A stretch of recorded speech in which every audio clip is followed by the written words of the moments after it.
हरे भरे पेड़ों से घिरा एक विशाल जंगल था जिसमें बहुत सारे पक्षी रहा करते थे। कोई डालियों पर अपना घोंसला बनाता, तो कोई पेड़ों के तनों में रहता, तो कोई खुले आसमानों में घूमकर जंगल को और भी रंगीन बना देता।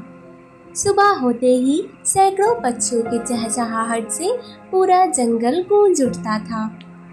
इन्हीं पक्षियों में से एक नन्ही सी और प्यारी सी समझदार चिड़िया रहती थी जिसका नाम था टुनटुनी।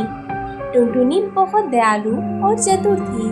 वह अकेली रहती थी, लेकिन जंगल का हर पक्षी उसे सम्मान देता था।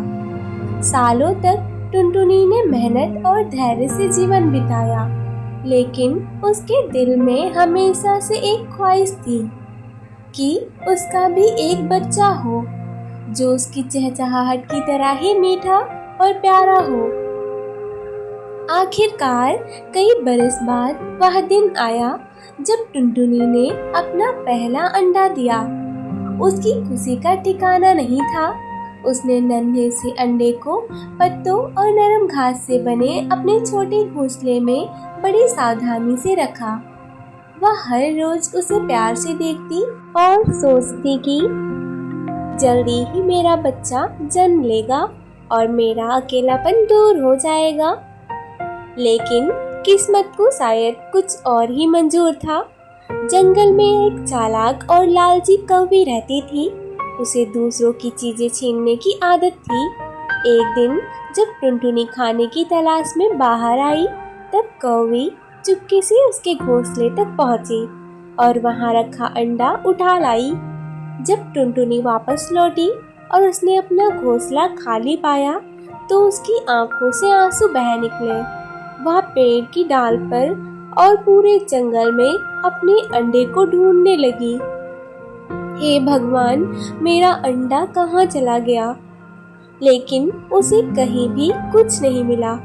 काफी दिनों बाद टुनटुनी ने देखा कि कौवी अपने घर में एक अंडे की रखवाली कर रही थी।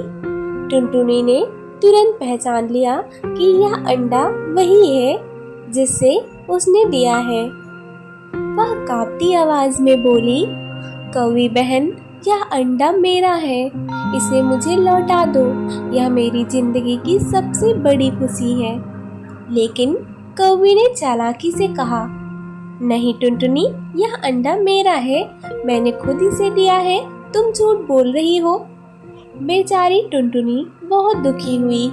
उसने सब पक्षियों को जाकर अपनी बात कही, लेकिन कौवी इतनी हठी थी कि किसी की भी नहीं मानी।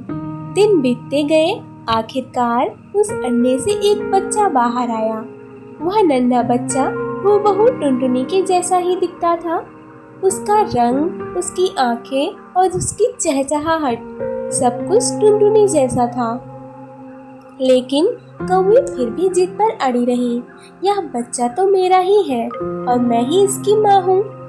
टुनटुनी दूर से ही उस बच्चे को देखती और आंखों में आंसू लिए सोचती, काश मेरा बच्चा मेरे साथ होता। इस बीच जंगल में एक और समझदार चिड़िया रहती थी, रानो। वह टुनटुनी की सबसे अच्छी दोस्त थी। एक दिन जब रानो दाना चुनने निकली, तो वह कौवी के घर पहुंची। वहां उसने उस नन्हे बच्चे को देखा। रानो चौंक गई। वह बच्चा तो बिल्कुल टुनटुनी के जैसा था। उसने तुरंत सब समझ लिया। वह टुनटुनी के पास गई और बोली, बहन, मैंने तुम्हारा बच्चा देखा है। कौवी ने सच में तुम्हारे साथ धोखा किया है। यह सुनकर टुनटुनी की आंखों में फिर से चमक लौट आई। रानो और टुनटुनी दोनों मिलकर कौवी के पास पहुंची।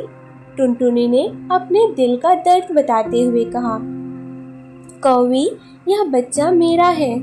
तुम चाहे जितना झूठ बोल लो, लेकिन इसकी शक्ल साफ बता रही है कि यह मुझसे ही जन्मा है। कौवी हंसकर बोली, साबित करके दिखाओ कि यह तुम्हारा बच्चा है। तभी रानो ने योजना बनाई। उसने जंगल के सरपंच तोते को बुलाया। सबने मिलकर बच्चों को देखा और कहा, यह बच्चा टुनटुनी जैसा ही है। कौवी, तूने चोरी की है।